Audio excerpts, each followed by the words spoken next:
कल तक जो विषय हमने देखा इस मूक माटी महाकाव्य ग्रंथ में,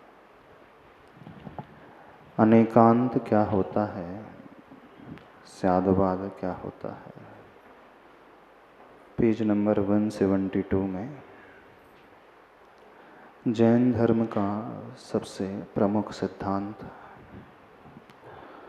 इसी सिद्धांत के ऊपर भगवान महावीर का अहिंसा का, शांति का जो परिमाण अथवा यूँ कहें रिजल्ट दुनिया के समक्ष आया है।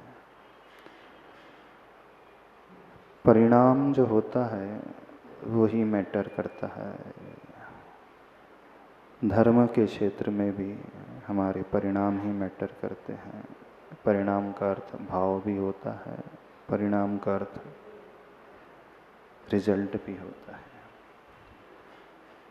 बहुत बड़ी बड़ी बातें नहीं, मूल बातें आचार्य भगवान हम सबके समक्ष इस मूक माटी महाकाव्य के माध्यम से रख रहे हैं। पेज नंबर 173 में उसी यात्रा को और आगे बढ़ाते हैं। आचार्य भगवान और सरल तरीके से उस अनेकांत को हम सबके समक्ष रख रहे हैं, समझाने की कोशिश कर रहे हैं। विषय वैसे तो जटिल है। जब शास्त्रों में इस अनेकांत को देखते हैं, कई लोग सोचते हैं बहुत कठिन सिद्धांत है, लेकिन इससे सुंदर, इससे सरल सिद्धांत दुनिया में और कुछ भी नहीं है। ही पश्चिमी सभ्यता है। कल तक जो देखा था विषय पेज नंबर 173 में क्या हो गया था? ही देखता है हीन दृष्टि से पर को, भी देखता है समीचीन दृष्टि से सबको।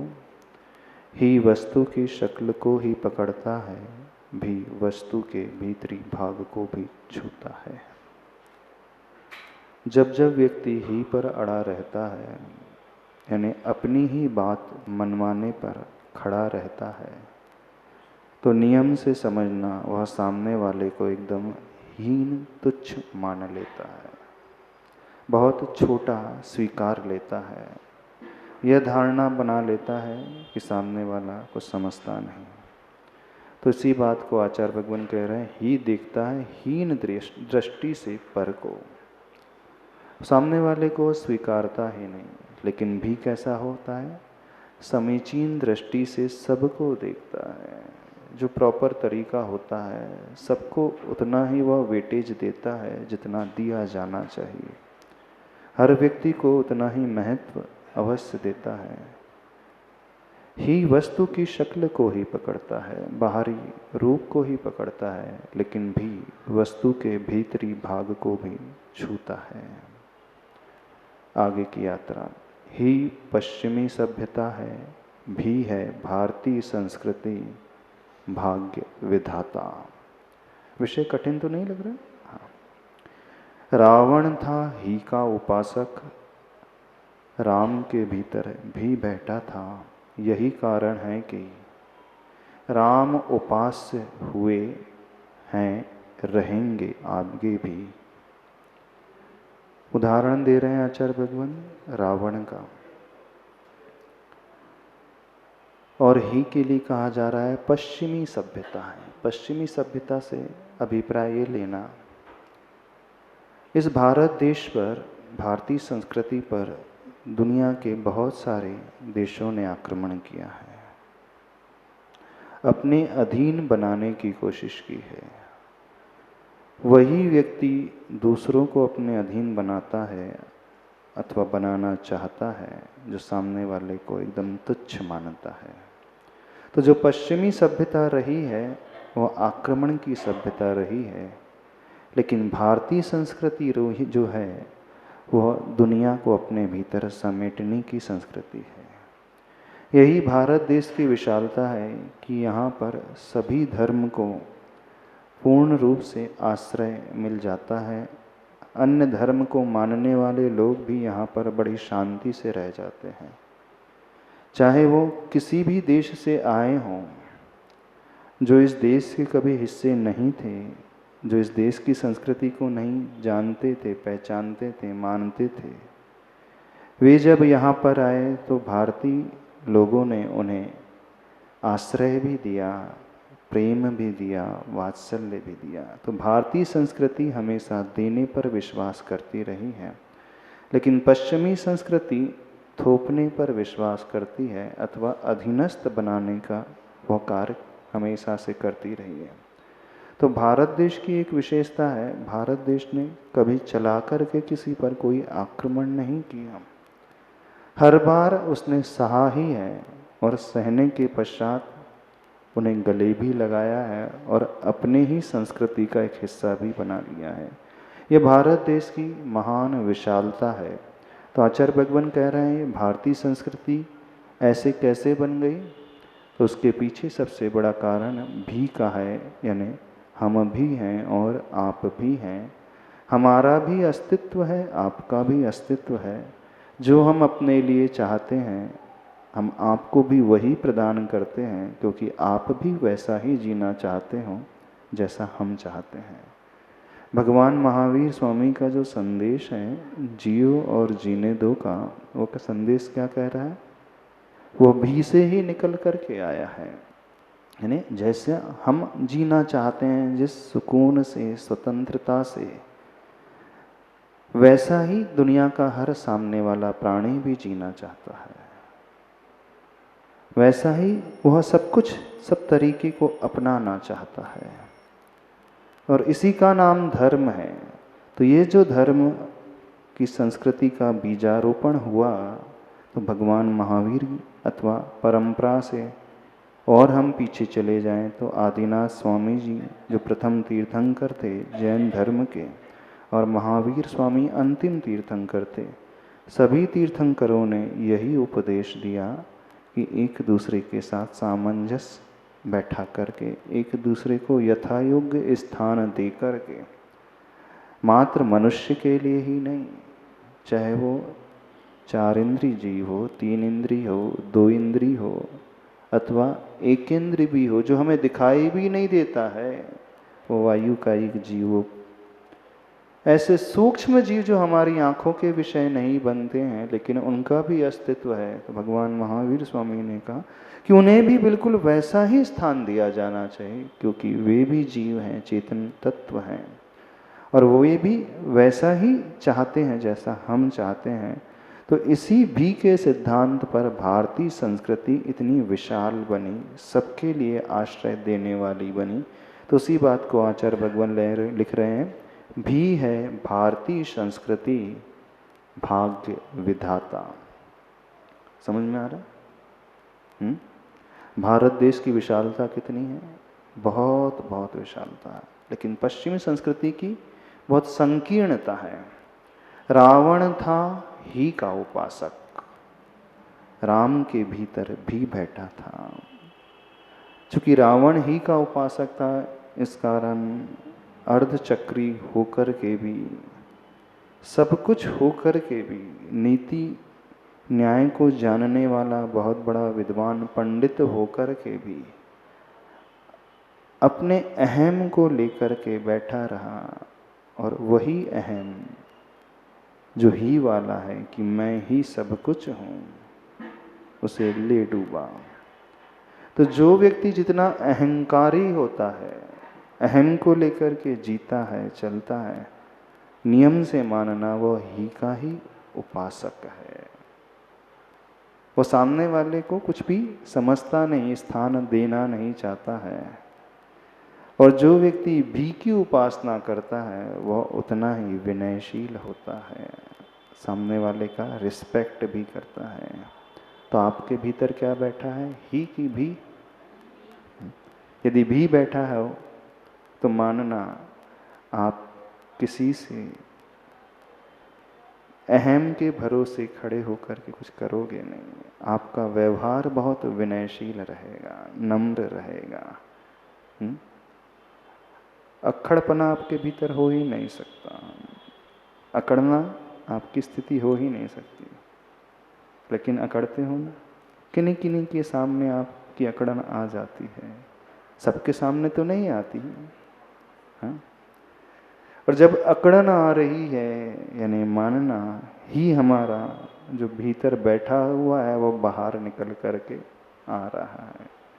और जब ही रहेगा तो आज नहीं तो कल हम भी वैसे ही नष्ट हो जाएंगे जैसे रावण हो गया। तो रावण था ही का उपासक, राम के भीतर भी बैठा था, है ना। तभी तो लंका को जीतने के पश्चात भी रामचंद्र जी ने विभीषण को ही राजा बना करके वे अयोध्या लौट करके आ गए।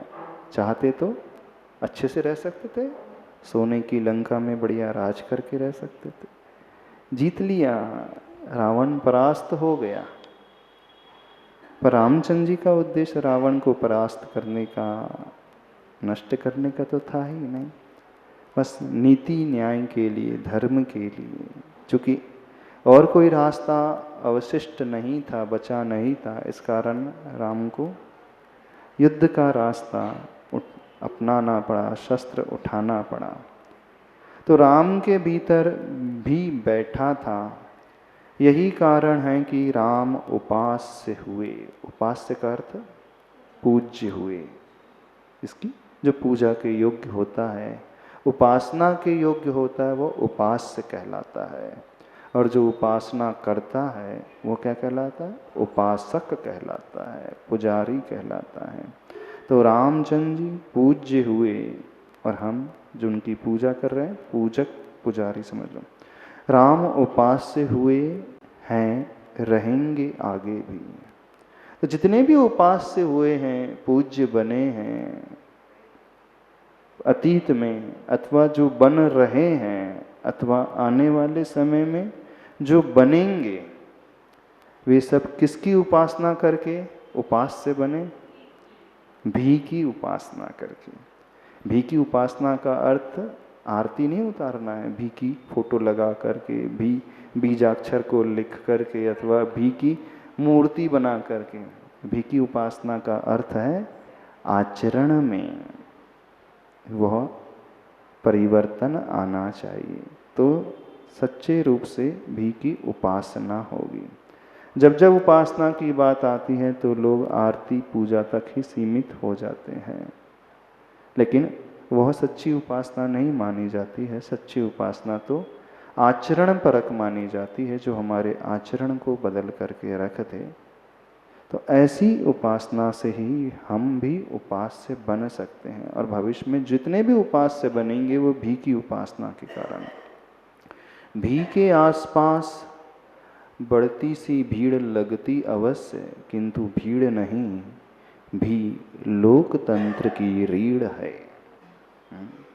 लोकतंत्र, भारतीय संस्कृति अथवा भारत देश कैसा है? लोकतांत्रिक, डेमोक्रेटिक कंट्री है। कोई एरिस्टोक्रेटिक कंट्री नहीं है कि एक राजा हो वह संभाल रहा हो। हर प्रजा, हर व्यक्ति बिल्कुल वैसा ही है, और उसी प्रजा में से एक व्यक्ति निकल करके आ जाता है जो राजा बन जाता है, चुनाव होता है। लोकतंत्र की जो पद्धति है, तो एक डेमोक्रेसी जो फॉलो होती है, तो भारतीय संस्कृति अथवा भारत लोकतंत्र एक राज्य है। और वह लोकतंत्र किस पर टिका हुआ है? तो भी के ऊपर ही टिका हुआ है। यानी आपके लिए भी स्थान है, आप भी अपनी उपासना करो, आपके लिए भी है, सबके लिए पर्याप्त स्थान, किसी के लिए कोई निषेध नहीं। सब हिल मिल करके रहें, वहीं वह लोकतंत्र पनपता है।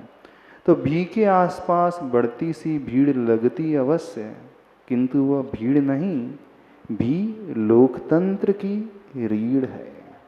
जिस परिवार में, जिस समाज में आनंद वाला माहौल होता है, खटपट आदि नहीं चलती है, मनमुटाव नहीं चलता है जिन लोगों में, तो नियम से वहाँ भी की ही उपासना चल रही है। और आपस में ही मनमुटाव है, खटपट चल रही है। क्यों? तो ही कहीं ना कहीं आड़े आ रहा है। अब वो ही आपका हो सकता है अहम के रूप में, सामने वाले का हो सकता है, तभी ऐसा होता है। लोक में लोकतंत्र की नीड़ तब तक सुरक्षित रहेगी जब तक भी श्वास लेता रहेगा। भी से स्वच्छंदता मदंधता मिटती है, स्वतंत्रता के स्वप्न साकार होते हैं। सद्विचार सदाचार के बीज भी में हैं, ही में नहीं। क्या कहा गया? लोक में लोकतंत्र की नीड़ तब तक सुरक्षित रहेगी जब तक भी श्वास लेता रहे। नीड़ मतलब होता है घोंसला, न रहने का स्थान। तो इस संसार में, इस लोक में लोकतंत्र का वह स्थान तब तक सुरक्षित रहेगा, कब तक? जब तक भी का अस्तित्व बना रहेगा, भी श्वास लेता रहेगा।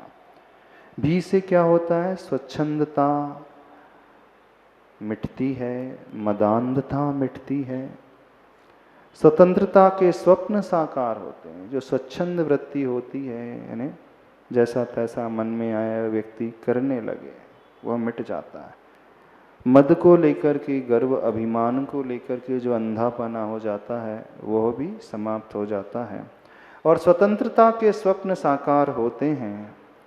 तो देखना, इतिहास को उठा करके यदि हम देखें तो भगवान महावीर से ही वह लोकतंत्र की प्रथा शुरू सी हो गई थी। उस समय भी कुछ चुनाव होते थे जहाँ के वो राजा थे। आपने यदि इतिहास पढ़ा हो तो, अब उस विषय को हम नहीं लाना चाहते, नहीं तो विषय बहुत लंबा हो जाएगा। सद्विचार सदाचार के बीज भी में हैं, ही में नहीं। इन पंक्तियों के माध्यम से पूरी धर्मनीति बताई जा रही है। संस्कृति कैसी होनी चाहिए, देश की, राष्ट्र की, संसार की, विश्व की, आचार्य भगवान इसके माध्यम से हमें समझा रहे हैं। तो आचार्य भगवान की विशालता समझ में आती है, उनका दृष्टिकोण समझ में आता है, उनका चिंतन समझ में आता है कि वो देश को लेकर के कितनी बड़ी शिक्षा दे रहे हैं। जैसे इतिहास में वो चाणक्य हुए, उनका विज़न भी बहुत बड़ा था, एक राष्ट्र को स्थापित करने का, एक भारत, समग्र भारत का सपना उन्होंने देखा था। तो जो जितने बड़े महापुरुष होते हैं, भले ही वह संतत्व का रूप धारण किए हुए हैं, लेकिन संत होते हुए भी वह देश की नीतियों को भी बहुत अच्छे से समझते हैं और समाज के लिए उस नीति को प्ररूपित भी करते हैं, कहते भी हैं। तो नीति शास्त्र समस्त के ज्ञाता आचार्य भगवान हैं। सद्विचार सदाचार के बीज भी में हैं, यानी अच्छा विचार, अच्छी सोच, और सदाचार यानी अच्छा कैरेक्टर, अच्छा चरित्र, आचरण, इन दोनों के बीज किसमें हैं? भी में हैं, ही में नहीं। प्रभु से प्रार्थना है कि ही से हीन हो जगत यह, अभी हो या कभी भी हो, भी से भेंट सभी की हो। क्या प्रार्थना की जा रही है प्रभु से, भगवान से? ही से हीन यह संसार हो जाए, ही से रहित यह संसार हो जाए। यह सबसे बड़ा धर्म ध्यान माना जाता है। जब ही से रहित हो जाएगा तो अपने आप सुख शांति चारों तरफ फैल जाएगी। और जो अपाय विचय धर्म ध्यान होता है, उसमें एक ही भावना भाई जाती है, सुखी रहें सब जीव जगत के, कोई कभी ना घबरावे। तो छोटी सी पंक्ति नहीं, बहुत गहरी और बहुत बड़ी पंक्ति है। कौन सी भावना भाई जा रही है? ही से हीन हो यह जगत, संसार यह ही से हीन हो, अभी हो या कभी भी हो, आज हो अथवा भविष्य में कभी भी हो, भी से भेंट सभी की हो। सभी लोग उस भी से मिलन करें, उसके साथ रहें, आचार विचार इस प्रकार का बनाएं। तो ये बहुत विस्तृत भावना भाई गई है यहाँ पर। अब यहाँ ही और भी का ये चैप्टर पूरा हो गया। समझ में आया? कोई डाउट तो नहीं, पूछना तो नहीं? आगे बढ़े। अब कुछ पंक्तियाँ और आ रही हैं पेज नंबर 173 की लास्ट में। कर पर कर दो, कुंभ पर लिखित पंक्ति से यह ज्ञात होता है कि हमारे धवलिम भविष्य हेतु प्रभु की यह आज्ञा है कि कहाँ बैठे हो तुम श्वास खोते, सही सही उद्यम करो, पाप पाखंड से परे हो, कर पर कर दो, बच जाओगे अन्यथा मेल में अंध हो, जेल में बंद हो, बच पाओगे। हो सकता है शायद ना समझ में आया हो। ये पंक्तियां समझ में आई? 173 174 पेज में। कर पर कर दो, कर का अर्थ क्या होता है? हाथ। हाथ पर हाथ रख दो। हाँ? भगवान की मूर्ति कैसी होती है? तीर्थंकर प्रभु की प्रतिमा कैसी होती है? अस्त्र शस्त्र वाली, चलाने वाली, हाँ? कुछ धारण किए हुए, कुछ करने वाली, किसी को दंड देने वाली नहीं। जो वीतरागी प्रतिमा होती है, प्रभु होते हैं, वो कैसे हैं? कर पर कर रख कर बैठे हुए हैं, यानी हाथ पर हाथ रख कर के बैठे हैं।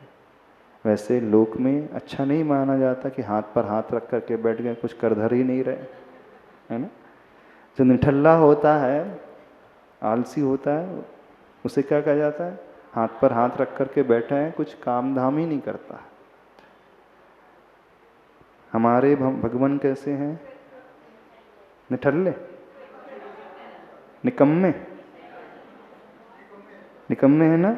हाँ, द्रव्य संग्रह में आचार्य नेमीचंद्र स्वामी जी कहते हैं, निकम्मा 8 गुणा होन्ति सिद्धान। निकम्मा से मतलब जो समस्त कर्म से ऊपर उड़ गए हैं, निष्कर्म हो गए हैं, सो निकम्मे। पर लोक व्यवहार में निकम्मा किसे कहा जाता है? जो कर्मशील नहीं होता है, उद्यमशील नहीं होता है, पुरुषार्थी नहीं होता है, आलसी प्रमादी होता है, उसे कहा जाता है निकम्मा।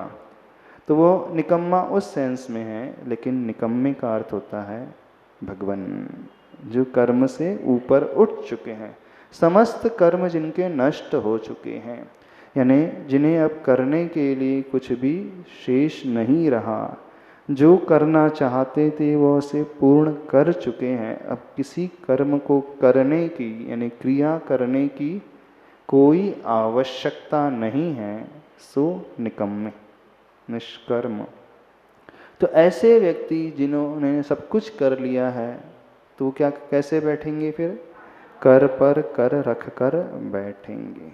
तो एक कर्म से अर्थ होता है एक्टिविटी, क्रिया, और दूसरा अर्थ होता है जो समस्त कर्मों से, जिससे आत्मा बंधी रहती है सांसारिक अवस्था में, उससे ऊपर उठ चुके हैं। यहाँ पर कहा जा रहा है कर पर कर दो। कुंभ पर लिखित पंक्ति से ज्ञात होता है कि हमारे धवलिम भविष्य हेतु प्रभु की यह आज्ञा है कि कहाँ बैठे हो तुम श्वास खोते, सही सही उद्यम करो, पाप पाखंड से परे हो, कर पर कर दो, बच जाओगे, अन्यथा मेल में अंध हो, जेल में बंद हो, बच पाओगे। अब तो कुछ समझ में आ रहा भाव? यदि हमारा भविष्य हम धवलिम बनाना चाहते हैं, धवलिम का अर्थ होता है उज्ज्वल। धवल का वर्ण किसे कहते हैं? सफेद रंग को धवल कहा जाता है, उज्ज्वल, जो दाग से रहित, बेदाग। तो यदि भविष्य, फ्यूचर हम उज्ज्वल बनाना चाहते हैं, तो प्रभु की क्या आज्ञा है? कहाँ बैठे हो तुम श्वास खोते, सही सही उद्यम करो, पाप पाखंड से परे हो। उद्यम तो कर रहे हो, लेकिन सही सही उद्यम संसारी व्यक्ति नहीं कर रहे हैं। उद्यम का अर्थ होता है पुरुषार्थ। व्यक्ति पुरुषार्थ तो कर रहा है, लेकिन गलत दिशा में पुरुषार्थ कर रहा है, विपरीत दिशा में मेहनत कर रहा है। पाप आदि की क्रियाओं को, पाखंड आदि की क्रियाओं में ही वह लगा हुआ है। जब इस प्रकार का उद्यम होगा तो व्यक्ति भटकेगा। तो आचार्य भगवान कह रहे हैं सही सही उद्यम करो, पाप पाखंड से परे हो। जो गलत किया जा रहा है उससे दूर हो जाओ और कर पर कर दो, हाथ पर हाथ रख कर के प्रभु जैसे बैठ जाओ। आसान? कठिन है ना? पाप पाखंड को छोड़ना कठिन तो है। अब दूसरा अर्थ होता है कर का टैक्स, है ना? आयकर विभाग लिखा है ना, इनकम टैक्स ऑफिस। तो एक कर का अर्थ होता है हाथ, कर का एक दूसरा अर्थ होता है क्रिया करना, कर का तीसरा अर्थ होता है कर देना, टैक्स देना। कर पर कर दो बच जाओगे। यदि कर दोगे, टैक्स दोगे, कर पर, अब कर पर मतलब जो कार्य हम कर रहे हैं उस पर टैक्स दो। जो करने से, क्रिया करने से, पुरुषार्थ करने से, व्यापार आदि करने से जो भी अर्जन किया है, इनकम हुई है, नीति और न्याय के अनुसार, सरकारी जो नीति गाइडलाइंस है उसके अनुसार व्यक्ति को टैक्स देना चाहिए। अब एक अर्थ यह भी निकलता है, नहीं, कर पर कर दो। जो आप कार्य कर रहे हो, चाहे सर्विस लाइन में हो, चाहे बिजनेस लाइन में हो, जो भी क्रियाएं आप कर रहे हो, और क्रिया का फल यदि प्राप्त हो रहा है, क्या फल हो रहा है? इनकम जनरेट हो रही है, इनकम पैदा हो रही है, तो व्यक्ति को इनकम टैक्स पे करना चाहिए, चोरी नहीं करना चाहिए। जो चोरी नहीं करेगा वही बचेगा, अन्यथा क्या होगा? छापा पड़ेगा, नहीं पड़ेगा। इनकम टैक्स की, सेल्स टैक्स की, जीएसटी वालों की रेट पड़ेगी, और रेट पड़ेगी, गलत तरीके से कुछ किया होगा तो क्या होगा? मेल में अंध हो, जेल में बंद हो, पछताओगे।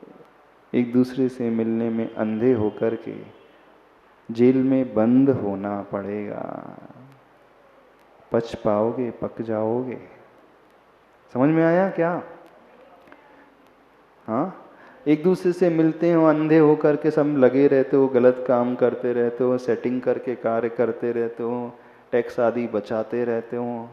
अंधे होकर के यदि कार्य करते हो तो जेल में बंद होना पड़ेगा। तो क्या चाहते हो? तो ऊपर उठने के लिए कर पर कर देना चाहिए। पहला अर्थ, अन्य सारे कार्यों को छोड़ करके हाथ पर हाथ रख करके बैठ जाना चाहिए। कौन से कार्य? जो पाप कार्य हैं, पाखंड के कार्य हैं, उसे छोड़ दो, शांति से बैठ जाओ। जब अन्य पाप कार्य को छोड़ करके व्यक्ति शांति से बैठेगा, विश्राम ले लेगा, फिर क्या करेगा? सही उद्यम करेगा, सही पुरुषार्थ करेगा। सही पुरुषार्थ करेगा, फिर उसके बाद उसका नैतिक आचरण बदलेगा, चरित्र अच्छा होगा, जिसका चरित्र उज्जवल होगा, उस चरित्र के पालने से उसके कर्मों की भी निर्जरा होगी। कर्म नष्ट हो जाएंगे तो फिर उसे हाथ पर हाथ रख कर के तो बैठना, और क्या करना है? वो प्रभु बन जाएगा। समझ में आया विषय? नहीं, थोड़ा सा गहरा विषय। हाँ, पच पाओगे। पच का अर्थ होता है पकना। आगे चलें। हाँ जी, हाँ, मेल में यदि आप सही सही नीति न्याय पूर्वक नहीं चलोगे तो क्या होगा? मेल में अंधे होकर के सेटिंग आदि, गड़बड़ आदि कार्य करते हुए फंस जाओगे, जेल में बंद हो जाओगे, पच पाओगे, पक जाओगे, यानी कष्ट उठाओगे, कहने का अभिप्राय है। और आगे बढ़े पेज नंबर 174 में और कुछ पंक्तियां लिखी हैं कविता के रूप में। मरहम मरहम बने, यह 4 शब्दों की कविता भी मिलती है यहीं कुंभ पर। इसका आशय यही हो सकता है कि कितना कठिनतम पाषाण जीवन रहा हमारा, कितने पथिक जन ठोकर खा गए, इससे रुक गए, गिर गए, पथ को छोड़कर फिर गए कितने, फिर कितने पद लहू लुहान हो गए, कितने गहरे घावदार बन गए थे वे। समुचित उपचार कहाँ हुआ उनका, होता भी कैसा पापी पाषाण से। उपचार का विचार भर, पेज नंबर 175 में, उभरा इसमें आज, यह भी सुगमता का संकेत है। इससे आगे पद बढ़ना संभव नहीं। हे प्रभो, यही प्रार्थना है पतित पापी की, कि इस जीवन में न सही, अगली पर्याय में तो मरहम बने। तो समझ में आए पंक्तियां? ये कविता समझ में आ गई? मरहम, मरहम का अर्थ क्या होता है? मरहम यानी मलहम, दवा बने, औषधि बन जाए, किसी के काम तो आ जाए। जीते जीते ना सही, मर कर के अगली पर्याय में ही सही। मर का अर्थ मरना ही नहीं, एक दूसरा अर्थ है। मरहम बने का अर्थ है भले ही हमारे जीवन में कितने भी कष्ट आए,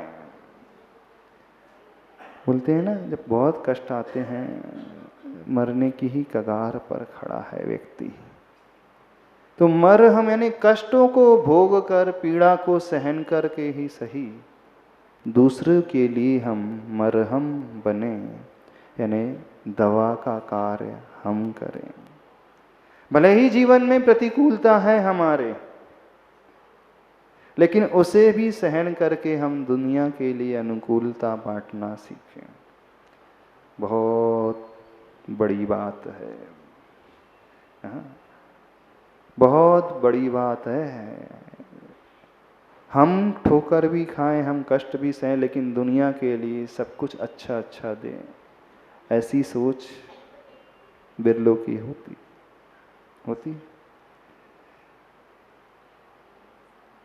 दुनिया को देने की सोच। तो ये बात कही जा रही है, 4 शब्दों की कविता भी मिलती है यहीं कुंभ पर। इसका आशय यही हो सकता है कि कितना कठिनतम पाषाण जीवन रहा हमारा। अभी कैसा जीवन है? स्टोन हार्टेड, पत्थर दिल जिसे बोलते हैं ना, उसे कोई फर्क ही नहीं पड़ता है। जो पत्थर दिल होता है उसे कोई अंतर नहीं पड़ता, दुनिया में क्या चल रहा है, किसके घर कितनी कठिनाइयां हैं, परेशानियां हैं, कितने कष्ट हैं सामने वाले को, कोई अंतर नहीं होता उसे, देख करके भी नहीं देखता हुआ जैसा। जब आप सवेरे पेपर पढ़ते होंगे और खबर पढ़ते होंगे इतने लोग मर गए बम अटैक से, मिसाइल अटैक से, चाय पीते पीते पड़ जाते हैं, कुछ फर्क पड़ता? अरे ऐसी घटनाएं तो अब आम बात हो गई, रोज होते ही रहती है। अब कहाँ तक टेंशन ले अपन, कहाँ तक चिंतन करें, कहाँ तक किसके बारे में सोचें। उस समय आप कैसे हो जाते हैं? अब जो जैसा कर्म करेगा वैसा भुगतेगा। अब क्या करें, उसने किया होगा तो भुगत रहा है। कर्म सिद्धांत याद आ जाता है ना? नहीं याद आ जाता? जब किसी के ऊपर परेशानी आती है, कष्ट आते हैं, तो आप क्या कहते हो? किया होगा उस जीव ने पूर्व में, तो आज भुगत रहा। अपन क्या कर सकते हैं? अपन तो भावना ही भा सकते हैं। बस ऐसा शब्द बोल करके छुट्टी हो गई। हाँ, हमने अपने धर्म का पालन कर लिया। बोले कौन से धर्म का पालन कर लिया? हाँ, हमने तो भावना भान ली है, भगवान इसका भी अच्छा सा हो जाए, कुछ उसके भी दिन बदल जाए। बस इतिश्री हो गई हमारे काम की, हमारे धर्म की, हो गया हमारा धर्म ज्ञान। ऐसी होता है। तो क्या कहा जा रहा है? कितना कठिनतम पाषाण जीवन रहा हमारा, कितने पथिक जन ठोकर खा गए, इससे रुक गए, गिर गए, पथ को छोड़कर फिर गए कितने। यानी जो पाषाण हृदय की भांति कठोर जीव होते हैं, उनसे कितने लोग आकर के ठोकर खा कर के गिर पड़े, पता ही नहीं। फिर भी उस व्यक्ति को कोई फर्क नहीं पड़ा, उसकी बुद्धि पर कोई असर ही नहीं आया। कितने सारे लोग ठोकर रुक गए, गिर गए, पथ को छोड़कर फिर गए कितने। कुछ लोग ऐसे होते हैं जैसे रास्ते पे कोई ब्लॉक आ जाए, चट्टान ना आ जाए, तो व्यक्ति क्या है, फिर उस रास्ते को छोड़ करके दूसरे रास्ते पर बढ़ने लगता है। ऐसी है ना, हाईवेज आदि में, यहाँ रोड आदि बन रही हो, अथवा कोई परेशानी आ जाती है तो फिर लोगों को रोड बदलना पड़ता है। तो कुछ लोग ऐसे होते हैं, दुनिया के लिए भी पत्थर की भांति खड़े हो जाते हैं, और वह व्यक्ति सामने वाला आगे ही नहीं बढ़ पाता है और उसे रास्ता बदल करके जाना पड़ता है आपके कारण।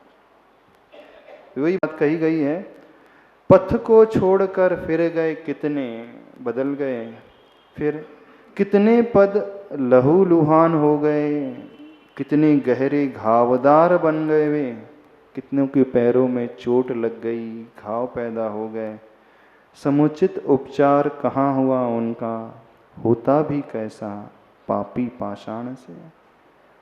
उनको मदद मिलती भी कैसे, आप जो थे पापी पाषाण से।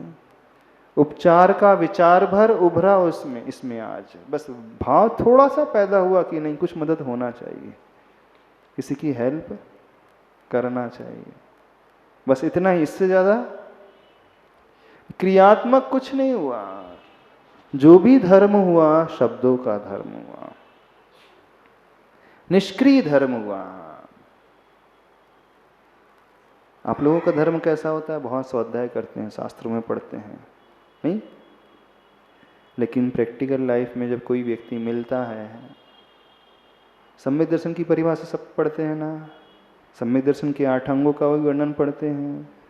मदद करना चाहिए, वात्सल्य अंग से रहना चाहिए, कोई गिर रहा है तो उसे उठाना चाहिए, दया धर्म का मूल है, पंक्ति भी कहते हैं। हाँ, सब पढ़ते हैं।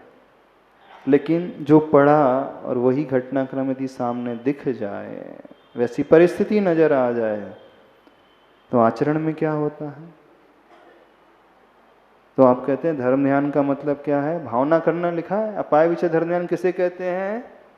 सबके दुख दूर हो जाए ऐसे भाव पैदा करना, बस। लेकिन करना नहीं ऐसा। हाँ, भावना भावना बस, इससे हो जाएगा कार्य।